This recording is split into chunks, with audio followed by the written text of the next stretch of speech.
La palabra está tomada de la Biblia latinoamericana en el Nuevo Testamento. Continuamos estudiando la introducción al Evangelio de Mateo. ¿Quién era Mateo? Llamado también Leví. Leemos en el Evangelio que era un cobrador de impuestos y que Jesús hizo de él uno de sus apóstoles. Mateo 9:9 y Marcos 2, versículo 13 lo mencionan. Pero hay certeza de que el evangelio que se presenta bajo su nombre fue redactado en su forma actual hacia los años 80, es decir, después de su muerte. Tal vez su autor haya sido uno de sus discípulos, tal vez se haya servido de un primer borrador escrito por Mateo y pudo haber sido uno de sus discípulos que lo escribió. Con toda probabilidad, este Evangelio de Mateo fue escrito en una comunidad cristiana en la que había cristianos de origen judío y cristianos de origen griego. Tal vez Antioquía, más podría ser Antioquía. Está profundamente marcado este Evangelio de Mateo por una situación conflictiva que enfrentaba entonces a los judíos y los cristianos. La comunidad judía, terriblemente impactada por la guerra con los romanos, en la que fue destruida su nación, se estaba reorganizando bajo la dirección de los fariseos, quienes terminaron por decidir la exclusión de todos los judíos que creían en Jesús y que eran ministros de la comunidad cristiana. El Evangelio de Mateo trata de mostrar que los cristianos no deben preocuparse si por ahora los rechaza su pueblo, por el hecho de que la comunidad judía no reconoció a su Mesías, perdió su derecho a la promesa de Dios y Dios se hizo un nuevo pueblo, que es la iglesia. Mateo cita numerosos textos del Antiguo Testamento para probar que los cristianos no son los verdaderos herederos del pueblo de la alianza de Dios con Abraham. En esta perspectiva, toda la historia de Jesús es presentada como un conflicto que termina en una separación. Véase fin del capítulo 13 en adelante. Jesús no predicará más a la muchedumbre, ya se va a ir a predicar a su discípulo. El Evangelio de Mateo ha destacado la figura de Jesús como predicador y Mateo, y además de predicador, maestro de la escritura, se interesa en forma especial por la palabra de Jesús, que son más numerosas en el Evangelio que en las demás lecturas y escritura, y en cambio cuenta su gesto y los milagros del mundo más esquemático posible. No hay pues que extrañarse de que Mateo haya construido su evangelio en torno a 5 discursos en los que reunió palabras que Jesús pronunció en diferentes ocasiones: el Sermón del Monte, las instrucciones a los misioneros, la parábola del reino, la advertencia a la comunidad cristiana, cómo vivir en la espera del fin de los tiempos. A manera de introducción, Mateo puso los 2 primeros capítulos sobre la infancia de Jesús. Son relatos de un carácter especial en los que se preocupa muy poco de la propiedad de los hechos, pues la intención es presentar a través de imágenes una enseñanza teológica. En el primer capítulo del Evangelio de Mateo, los antepasados de Jesús son el origen de este primer capítulo. Así dice la palabra de Dios. Libro de los orígenes de Jesucristo, hijo de David e hijo de Abraham. Abraham fue padre de Isaac y este de Jacob. Jacob fue padre de Judá y de sus hermanos. De la unión de Judá y de Tamar nacieron Faré y Será. Faré fue padre de Esrón y Esrón de Arán. Arán fue padre de Aminadab, este de Naasón y Naasón de Salmón. Salmón fue padre de Boz y Raá, su madre. Boz fue padre de Obed y Ruth, su madre. Obed fue padre de Jesé. Jesé fue padre del rey David. David fue padre de Salomón y su madre, la que había sido la esposa de Urías. Salomón fue padre de Roboam, que fue padre de Abía. Luego vienen los reyes Asa, Josafá, Joram, Osías, Joatán, Ahá, Ezequías, Manasés, Amón y Josías. Josías fue padre de Jeconías y de su hermano en tiempo de la deportación a Babilonia. Después de la deportación a Babilonia, Jeconías fue padre de Salatiel y este de Zorobabel. Zorobabel fue padre de Abiú, Abiú de Eliacín y Eliacín de Azor. Azor fue padre de Sadó, Sadó de Aquín y este de Eliú. Eliú fue padre de Eleazar, Eleazar de Matán y este de Jacob. Jacob fue padre de José, esposa de María, de la que nació Jesús, llamado Cristo. De modo que fueron 14 las generaciones desde Abraham a David, otras 14 desde David hasta la deportación de Babilonia y 14 más desde esta deportación hasta el nacimiento de Cristo. Este fue el principio de Jesucristo. María, su madre, estaba comprometida con José, pero antes de que viviera junto, quedó embarazada por obra del Espíritu Santo. Su esposo José pensó despedirla, pero como era un hombre bueno, quiso actuar discretamente para no difamarla. Mientras lo estaba pensando, el ángel del Señor se le apareció en sueño y le dijo: José, descendiente de David, no tenga miedo de llevarte a María, tu esposa, a tu casa, si bien está esperando por obra del Espíritu Santo. Tú eres el que pondrá el nombre al hijo que dará a luz, y lo llamará Jesús, porque él salvará a su pueblo de sus pecados.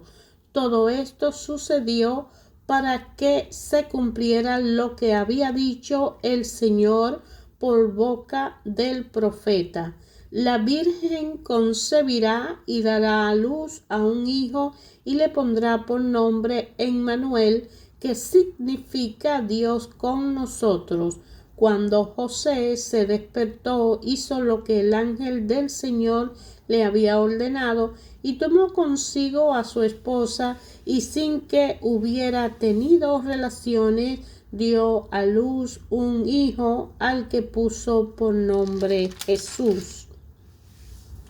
Muchos libros de la Biblia se esmeraban en demostrar que los acontecimientos o los personajes de que hablan se arraigan en la historia anterior. Pues toda la Biblia saca su fuerza de una continuidad de la historia y de la fidelidad de Dios a su promesa. Es el sentido de esta genealogía o lista de antepasados. Mateo prefiere decir, como los otros libros de la Biblia, libro de los orígenes. Esta lista contiene 42 nombres ordenados en 3 series de 14 cifras simbólicas. No es una lista completa. Jesús es hijo de Abraham, padre de los creyentes, a quien Dios prometió que todas las naciones se reunirán en torno a su raza. Jesús es también hijo de David, como debía de ser el Salvador prometido a Israel. La primera serie de nombres están en Ruth 4:18 en ese libro. Los de la segunda, que son los reyes hijos de David, son recordados en el libro de los reyes. La Biblia no dice nada de los descendientes de Zorobabel. Esdras 3 y 4. Él precisa que José solo fue padre adoptivo de Jesús, pero esto era suficiente para que Jesús fuera considerado como José, hijo de David. 4 mujeres se nombran. Tamar en Génesis 38, que dio todo para no perder la bendición divina. Rahab, una prostituta extranjera que la Biblia elogia. Job 2. Ruth, otra extranjera de vida ejemplar. La viuda de Urías, la bella Betsabé, que compartió el pecado de David. Todo esto nos anuncia discretamente al que vino a salvar a los pecadores y para abrir el reino de Israel a la muchedumbre venida de los demás pueblos. El Salvador es la flor y el fruto de nuestra tierra, así como de la raza elegida, como lo menciona el libro de Isaías en el capítulo 45 del versículo 8. Dios había educado pacientemente a su pueblo. La conciencia colectiva y la experiencia religiosa habían alcanzado una madurez suficiente para que la venida y la predicación de Jesús tomara su pleno sentido y tuviera valor para la humanidad de todos los tiempos. Jesús se arraigaba en la humanidad al cabo de siglos de una historia marcada por el pecado y también por la esperanza. Entendamos que todos somos solidarios de Cristo por la sangre antes de serlo por la fe. La historia de nuestro tiempo, tanto como la vida de nuestra familia, prepara la segunda venida de Cristo. Otra genealogía de Jesús que encontramos en Lucas capítulo 3, versículo 23, destacará la solidaridad de Jesús con la raza humana entera. Ya se notó la precisión aportada por el versículo 16. Jesús no es hijo de José. El párrafo que ahora empieza quiere recordar que Jesús es a la vez el descendiente legítimo de David gracias a José y el Hijo de Dios concebido por obra del Espíritu Santo por una madre virgen. Frase escuesta, casi tímida, no osan deshojar el misterio de María, la Madre Virgen, a través de la cual la vida de la tierra sube hasta Dios para ofrecer como un obsequio. Un enviado atraviesa la noche y dialoga con palabras calladas, sugerencia de un mundo abierto a presenciar activa de Dios. En cuanto a la virginidad de María, en Lucas 1:26 se refiere a ella. También María estaba comprometida en el pueblo judío. Esta situación daba ya los derechos de la vida conyugal, solamente que la mujer seguía viviendo en casa de su padre y bajo su autoridad. La sociedad judía era tremendamente machista y en aquel tiempo toda mujer debía pertenecer a un hombre, ya fuera su padre, su esposo o su hijo, en caso de que fuera viuda. María ya es esposa de José, pero él no tiene autoridad sobre ella hasta que la reciba en su casa. La virginidad de María iba contra toda la mentalidad judía que ponía en primer plano la fecundidad. Para José, sin embargo, aceptar esta situación no era cosa descabellada, pues en esa época entre los judíos, algunos del partido de los esenios, vivía el celibato como monje. José pensó despedirla. El Evangelio no precisa por qué lo hacía, ni si María lo había puesto al corriente de lo sucedido. En todo caso, es difícil imaginar a José dudando de la fidelidad de María. Ni ella ni él eran de ese tipo de personas que pueden traicionar, y él lo sabía. En el Evangelio, la intervención del ángel no es para tranquilizar a José, sino para informarle de cuál es el papel que le corresponde en el plan de Dios. Le pondrá el nombre y lo llamará Jesús y lo recibirá como tu hijo. José era descendiente legítimo de David. Es muy probable que María no perteneciera a la tribu de Judá, que era la de David, sino que, al igual que su prima Isabel, haya pertenecido a una familia de sacerdote de la tribu de Leví.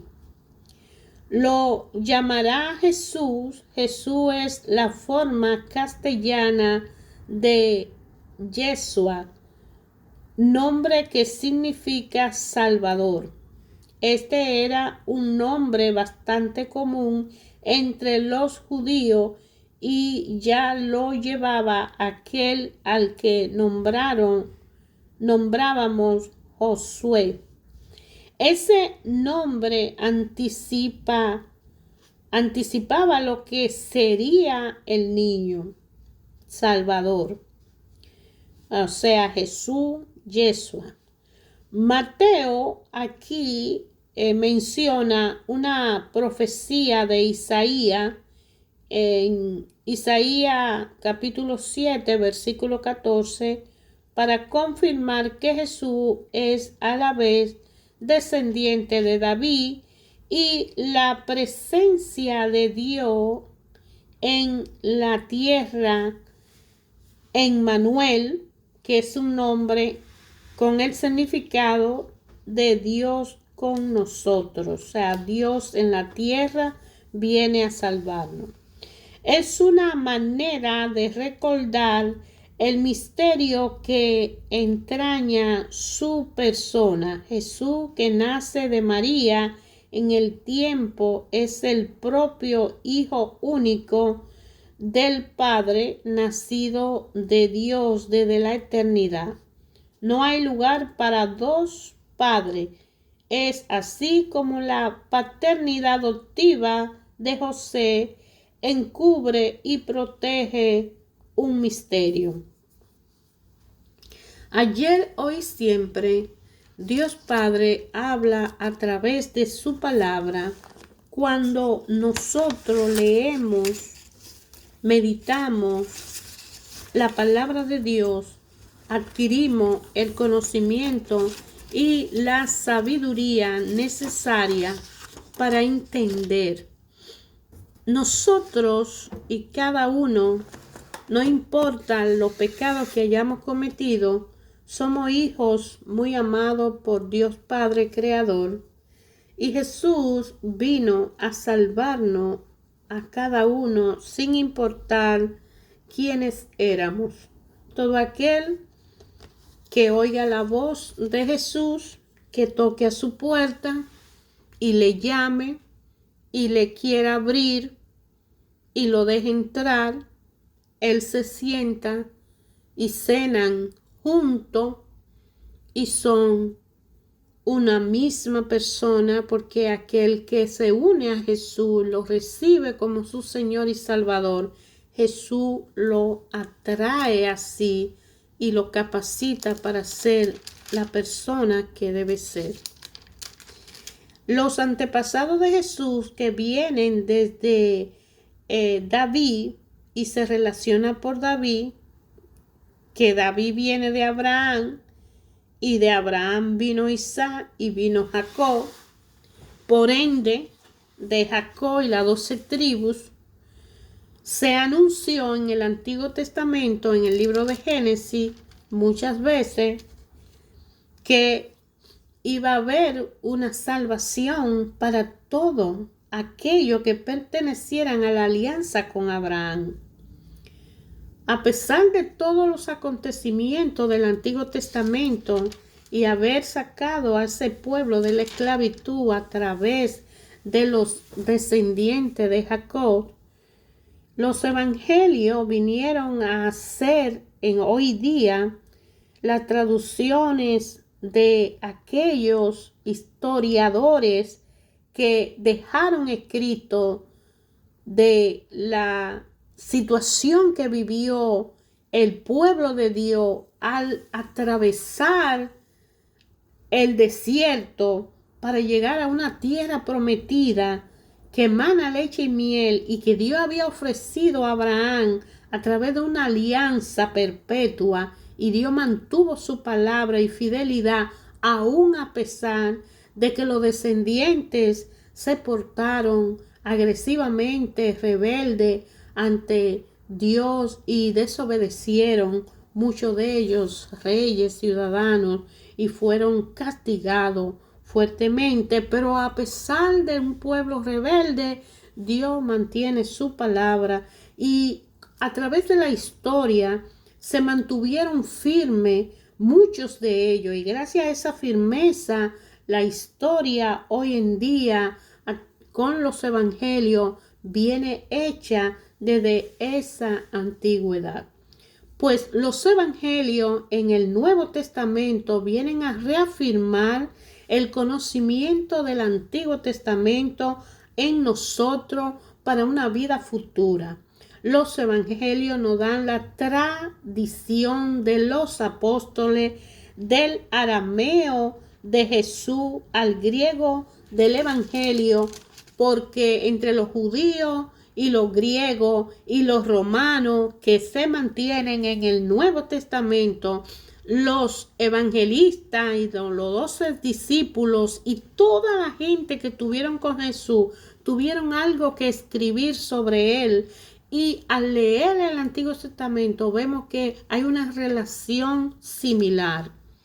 Aquí estamos estudiando la introducción del Nuevo Testamento y con el primer evangelista, que es Mateo.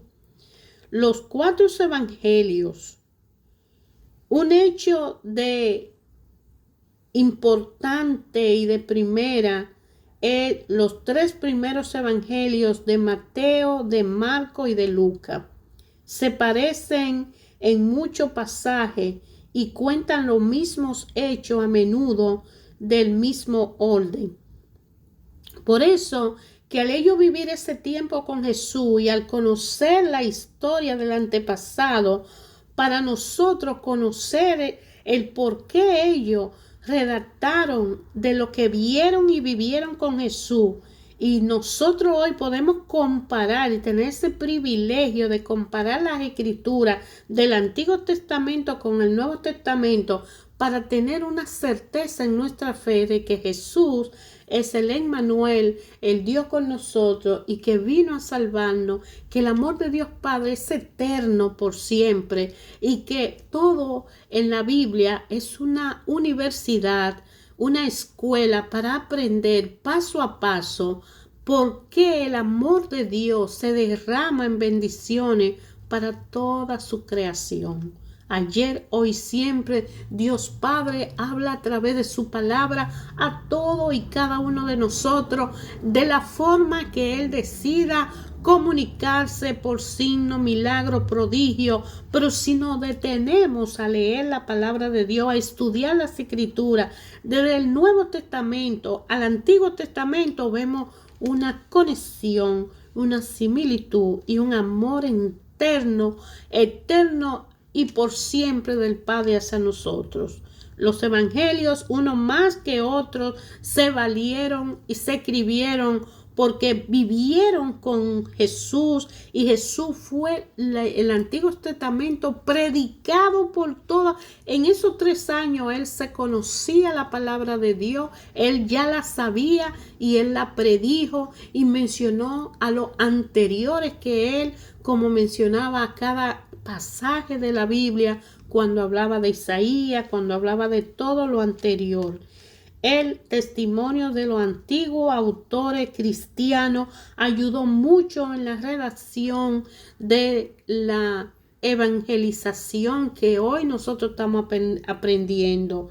De la tradición popular a nuestro evangelio hay una inmensa sabiduría escrita que tiene un valor histórico incalculable. El libro de la Biblia es el libro más importante de todos los libros que se han podido escribir, porque trae una narración no solo pintoresca, mágica y espiritualmente misteriosa y extraordinaria, y no hay un libro para compararlo con ello. Podemos creer lo que dice el Evangelio. Para muchos hay duda, pero si usted lee el Antiguo Testamento y usted lee el Evangelio, y cualquiera de esos evangelios, usted va a ver que tienen una similitud. Son verdades, vivencias que se escribieron de dejarnos saber que amó Dios tanto al mundo que dio a su único Hijo, para que todo aquel que crea en Él no se pierda, sino que tenga una vida eterna. Y como ayer, hoy y siempre, Dios se vale de cualquiera de las personas que Él decida, situaciones, cosas o condiciones para manifestarse. Dios elige los medios que Él decida elegir, porque Él es absoluto y eterno, para enseñarnos y educarnos, para guiarnos, para que nadie, ni siquiera una sola criatura, se pierda. Y Él usa lo necesario para que nosotros podamos capacitarnos e instruirnos. Te invito a leer la Biblia, a elegir la Biblia de tu preferencia y a unirte a una comunidad de conocimiento, para que pueda conectar en el conocimiento que ahora en el estado de evolución que tú tienes pueda comprender y avanzar en el conocimiento para el plan y propósito que solo Dios Padre sabe que cada uno de nosotros tiene como responsabilidad. Es cuestión de una disciplina, es cuestión de una obediencia, es cuestión de creer, es cuestión de fe, es cuestión de pedir a Dios la fe, la sabiduría para actuar de acuerdo a cumplir con sus normas, justicia y a ser la persona que hemos venido y hemos sido llamados a venir a ser en la humanidad al servicio del Dios Padre para la gloria y honra de su nombre, de la mano de Jesucristo, con el poder y la fuerza que solo el Espíritu de Dios nos puede dar.